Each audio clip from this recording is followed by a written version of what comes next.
CSRA, available online 24 hours a day at WJBF.com and the free Live 5 for 6 mobile app. The WJBF Live 5 for 6 Skyview Network, powered by Terry Lambert Hyundai. Low prices, big selection, and committed to quality customer service. The Live 5 for 6 Skyview Network, sponsored by Terry Lambert Hyundai. Several inches of rain have already fallen, and we've got more to go. I'll have details coming up in your 5 for 6 forecast. Right now on News Channel 6 at 6, breaking news, the latest on a deputy-involved shooting in Aiken County. We have a live report coming up as your news starts right now. Live from Television Park, this is WJBF News Channel 6 at 6.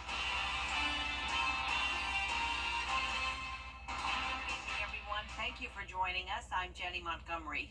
Coverage you can count on begins at 6 with some breaking news out of Aiken County. A deputy-involved shooting after a suspect got into an altercation with an Aiken County deputy.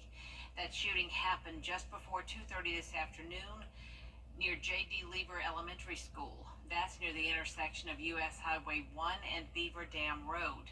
News Channel 6's Isabella Moody is live at that intersection tonight with the latest on this breaking news. And Isabella, you are learning new information tonight. Jenny, the incident happened just after 2 in the area of the Aiken RV Park in the J.D. Lever Elementary School. The sheriff's office was responding to calls of a suspect acting erratically. The suspect and deputies got into an altercation, resulting in one deputy being injured and the suspect shot. The deputy is in stable condition at the hospital. The subject is also hospitalized, no word yet on his condition. The spokesperson for Aiken County Schools says J.D. Lever was placed on a hard lockdown during the incident. But once that lockdown was lifted, all students were dismissed without incident. Nobody at the school was injured. During their interaction with the suspect, he became combative and started fighting with deputies. And as a result of that altercation with deputies, I have one deputy that's injured, and the suspect was shot. So we do have an also involved shooting. SLED is investigating this case, and neither the identity of the subject or the deputy has been released. We will keep you updated as we learn more. For now, live in Aiken County, Isabella Moody, WJBF News Channel 6. Isabella, thank you. A Burke County man is in jail after a short standoff with sheriff's deputies this afternoon. Investigators say Kenneth Shelton was wanted on felony charges and had fled from law enforcement earlier in the week. When deputies arrived to a home on Kilpatrick Road where Shelton was staying with his 3-year-old son, they say he wouldn't come to the door or allow the child to leave. They forced their way inside and recovered the child. They found Shelton in a bedroom. He is in jail, charged with cruelty to children, probation violation, and obstruction. We've got some more storm rainfall. Jenny. All right, thank you so much, Miller. A huge sinkhole opened up on Walton Way last night in Augusta, and crews are working to try and fix it. That sinkhole is at the intersection of Walton Way and Windsor Court, right across from the old Langford Middle School. Hannah Latier is live at the entrance to the Windsor Court neighborhood where it happened. Hannah, what can you tell us now? Yeah, Jenny, we're told that sinkhole appeared at around 8 o'clock last night, just 4 hours after a smaller hole opened up beside it. I said, good grief. I had ridden over that spot going up Walton Way about 30 minutes before that happened. So it's a safety concern? Yes, absolutely. Bags tells us this isn't the first time the ground has opened up in Windsor Court.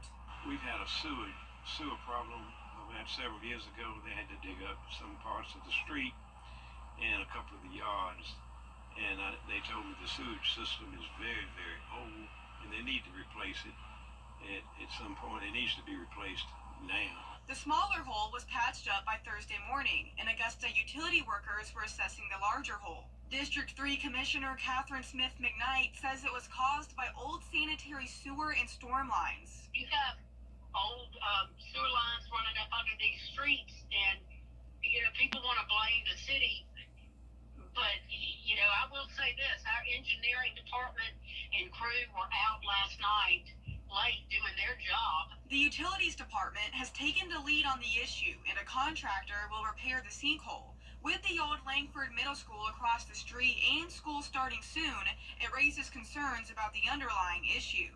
I'm sure if they are right there at that spot, that they will assess and look around that area.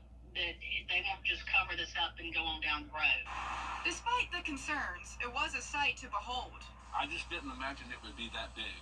I think they'll jump all over it. I think it'll probably be taken care of pretty soon.